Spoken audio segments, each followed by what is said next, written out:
जय हिंद दोस्तों, जय हिंद, जय भारत। आप सभी का हमारे YouTube चैनल में एक बार फिर से हार्दिक स्वागत है। आज हम आपको एक बहुत बड़ी अपडेट लेकर आए हैं जिससे हम आपको रूबरू कराएंगे और जिसकी लाखों भूतपूर्व सैनिकों को बहुत ज़रूरत थी। बहुत दिनों से इंतजार था कि ऐसी कोई यूनियन बने जो हमारी समस्याओं का समाधान कर सके। तो आज हम आपको बताने जा रहे हैं कि बड़ा ऐलान, 100% समाधान, सैनिक, पूर्व सैनिक, वीर नारियां। तो हमारे साथ जो पेंशन में बहुत ज़्यादा विसंगतियां हैं और सबसे बड़ा मुद्दा है OROP 3 का। जो OROP है वो सरकार ने लागू तो की, लेकिन वो OROP लंगड़ी है। तो लंगड़ी OROP कब तक चलेगी, उसमें बहुत विसंगतियां हैं, बहुत ज़्यादा भेदभाव किए गए हैं। उसी को लेकर एक एक्स सर्विसमैन मूवमेंट ग्रुप बना है और जो 100% सभी समस्याओं का समाधान करेगा। तो आओ बताते हैं हम इसके बारे में पूरी जानकारी। तो वीरांगनाएं हो या डिसेबिलिटी पेंशनर हो, ये जो भी उनके साथ पेंशन में भेदभाव और विसंगतियां हैं वो कम होने का नाम ही नहीं ले रही है। इसी को लेकर 23 नवंबर 2024 को इंडियन एक्स सर्विसमैन मूवमेंट की ओर से एक नया मूवमेंट चलाया जा चुका है, जिसका नाम है ex serviceman extensive membership drive. इसमें कोई भी भूतपूर्व सैनिक भाग ले सकता है, पार्टिसिपेट कर सकता है। संगठन जितना बड़ा होगा, कामयाबी उतनी ही बड़ी हासिल होने की संभावना होती है। तो ये ग्रुप है, इसमें मेंबरशिप आप ले सकते हैं। इस मूवमेंट में ज़्यादा से ज़्यादा एक्स सर्विसमैन, वीरांगनाएं, डिसेबिलिटीज जुड़े, चाहे वो यूके में रह रहे हैं, USA में रह रहे हैं, नेपाल में रह रहे हैं और चाहे वो कनाडा में रह रहे हैं, लेकिन भूतपूर्व सैनिक हैं, वो इस ग्रुप में जुड़े ताकि उनकी पेंशन संबंधित समस्याओं का एकजुट होकर समाधान कराया जा सके। इस ग्रुप की मेन बुनियाद है, पुरानी कहावत है कि यूनियन इज स्ट्रेंथ, इंग्लिश में भी बोला है और हिंदी में भी कहावत है कि एकता में बल है। साथियों, जब तक हम एक नहीं होंगे तब तक हमें हमारा हक नहीं मिलेगा, क्योंकि अकेला आदमी कुछ नहीं कर सकता। जितना बड़ा ग्रुप होगा, ये बहुत बड़ा ग्रुप बना है, इसको उतनी ही बड़ी कामयाबी मिलेगी। तो आगे मैं आपको दिखाऊंगा, एक बहुत लंबी लिस्ट है जिसके जरिए, जिसमें जो भी भूतपूर्व सैनिकों के साथ भेदभाव व नाइंसाफी हो रही है उन सब की डिटेल एक एक करके उस लिस्ट में है। मैं डिटेल में एक एक पढ़ के सुनाऊंगा, कृपया ध्यान से सुने।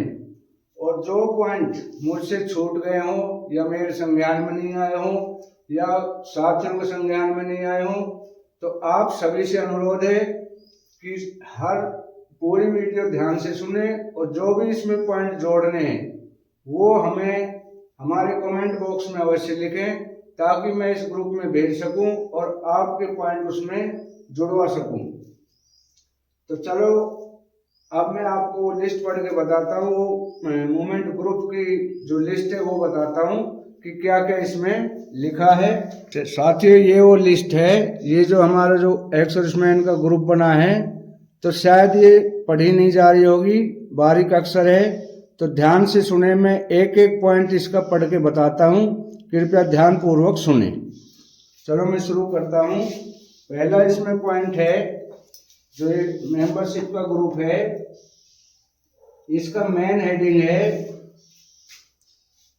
Indian ex serviceman movement expensive membership drive. Dear veterans, we are all aware that Indian ex-servicemen membership ESM has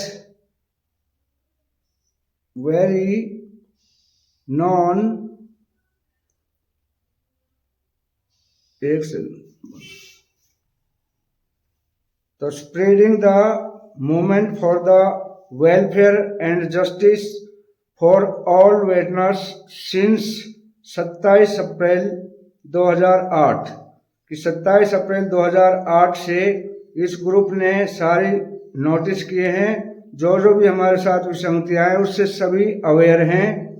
today we have presence in all the states and union foreign. तो आज हम सभी जगह हाजिर हैं, प्रेजेंट है, चाहे foreign में रह रहे हैं चाहे यहाँ रह रहे हैं। तो सभी एकजुट होकर इस ग्रुप में शामिल हों और यह ग्रुप आपकी सभी समस्याओं का समाधान करने के लिए उत्सुक है।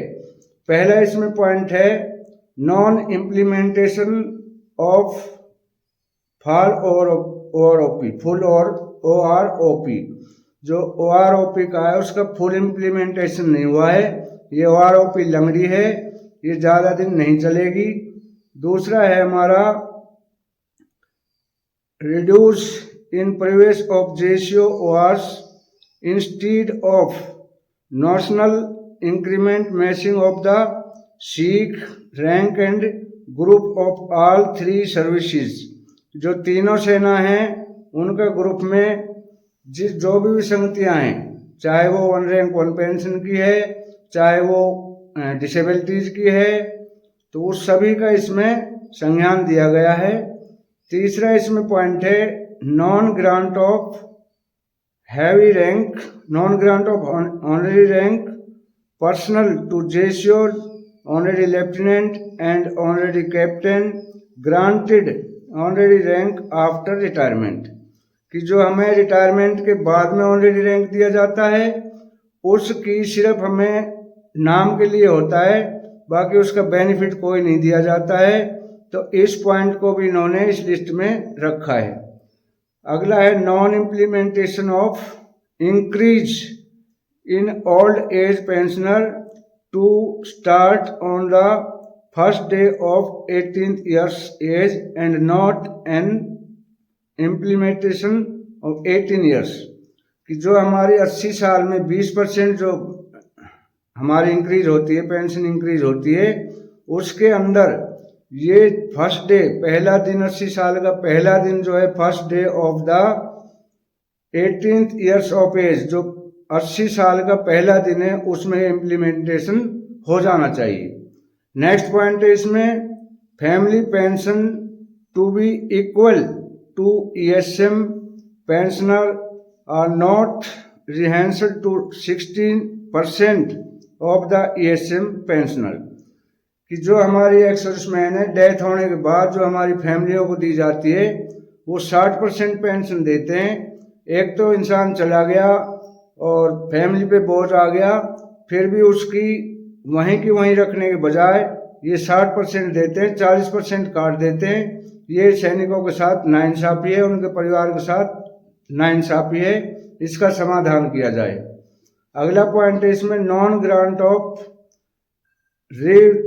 Visit pension as per the judgement of AFT Hyderabad in the case QA 157 ऑफ 2017 डेटेड 29 जनवरी 2019। कि जो हमारी पेंशन ग्रांट की गई उसका एक जजमेंट आया था, तो उस केस का ये नंबर दिया है 29 जनवरी 2019 का है। उसमें MSP पे आया कि MSP जो है इक्वल होनी चाहिए, ये असमानता है। अगला पॉइंट है इसमें non grant of OROP 2 and 3 with effect from 1 July 2019 and 1 July 2024 to PMRs from 1 July 2014 to 6 November 2015। तो इसमें इन्होंने बताया कि जो हमारे प्रेमेचर रिटायरीज हैं उनको 2014 में इन्होंने दे दिया था, सही दिया था, लेकिन OROP 3 जो टेबल आई इसमें बिल्कुल इनको अलग कर दिया है। प्रेमेचर के साथ बहुत बड़ा धोखा हुआ है, तो ये विसंगतियां दूर की जाए। प्रेमेचर को भी इन्हीं के हिसाब से इन्होंने पहले बोला था कि भाई जो पहला नोटिफिकेशन हुआ उसमें इन्होंने बोला था कि अभी जो प्रेमेचर आ गए हैं वो अननोन थे, उनको पता नहीं था। तो अभी तो हम इनका 1 रैंक 1 पेंशन लागू कर रहे हैं, लेकिन इसके बाद नोटिफिकेशन जारी किया कि जो इसके बाद मतलब 1 जनवरी 2014 के बाद जो रिटायर आएंगे उनको हम 1 रैंक 1 पेंशन नहीं देंगे।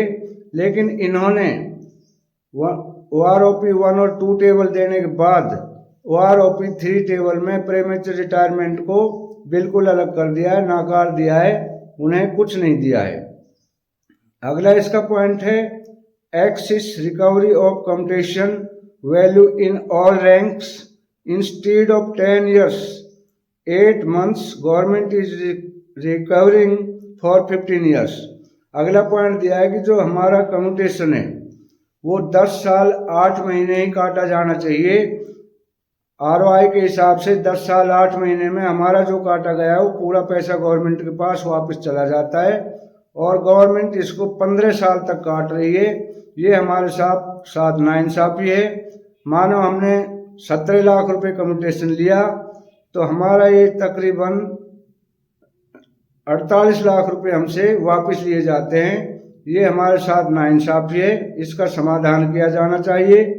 नेक्स्ट पॉइंट है नेक्स्ट पॉइंट हम आपको बताते हैं increased classification of pension in respect of major and lieutenant colonel in OROP 3। तो ये बड़ी हो जाएगी, मैं बाकी वीडियो कल बताऊंगा। जो भी इसमें पॉइंट थे इसकी आधी वीडियो मैं कल बताऊंगा, क्योंकि ज़्यादा लंबी वीडियो होने से लोग बोर हो जाते हैं। तो आज की वीडियो यहीं समाप्त करते हैं। अलविदा साथियों, कल मिलेंगे हम फिर नई जोश और नई अपडेट के साथ। Thank you.